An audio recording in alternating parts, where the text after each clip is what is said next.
సన్న బియ్యం ఇచ్చిన, రేషన్ కార్డులు ఇచ్చిన, రైతు రుణమాఫీ చేసిన, రైతు భరోసా పథకాన్ని అమలు చేసిన, ఇందిరమ్మ ఇండ్లు ఇచ్చిన, ఈరోజు దేవాలయాల అభివృద్ధి కార్యక్రమాలను చేపట్టిన, ఆదివాసీలను గిరిజనులను దృష్టిలో పెట్టుకొని వాళ్ళకి ఏ విధంగా మేలు జరుగుతుందో దాని ప్రకారం ప్రణాళికలు సిద్ధం చేసుకొని ఈనాడు మన ప్రభుత్వం ముందుకు వెళ్తుంది.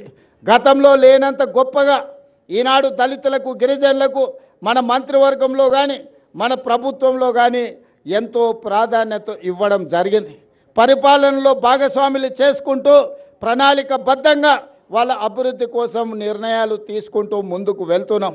ఇవాళ మిత్రులారా, ఈ కార్యక్రమం ఈరోజు సమ్మక్క సారలమ్మ గద్దెల మరియు ప్రాంగణ అభివృద్ధి పునర్నిర్మాణ కార్యక్రమము జీవితంలో వచ్చిన గొప్ప అవకాశం.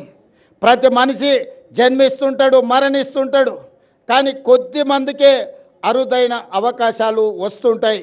ఈనాడు నాకు మా సీతక్కకు ఒక అరుదైన అవకాశం సమ్మక్క సారలమ్మ గద్దెలు మరియు ప్రాంగణ పునర్నిర్మాణం.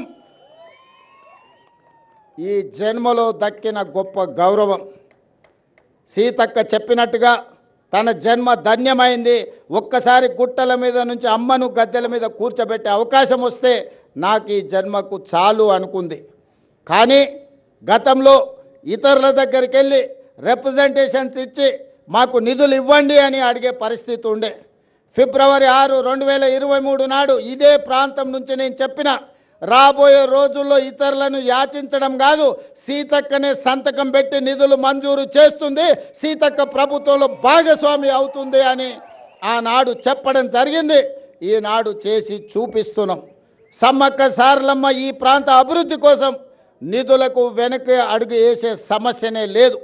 ప్రభుత్వానికి నిధుల సమస్య ఉండొచ్చు, అవసరమైతే ఇంకెక్కడైనా తగ్గిస్తాం, కానీ సమ్మక్క సారలమ్మ యొక్క అభివృద్ధి కోసం ఎన్ని కోట్ల రూపాయలైనా ప్రభుత్వం విడుదల చేస్తుంది, సరైన సమయంలో పూర్తి చేస్తుంది.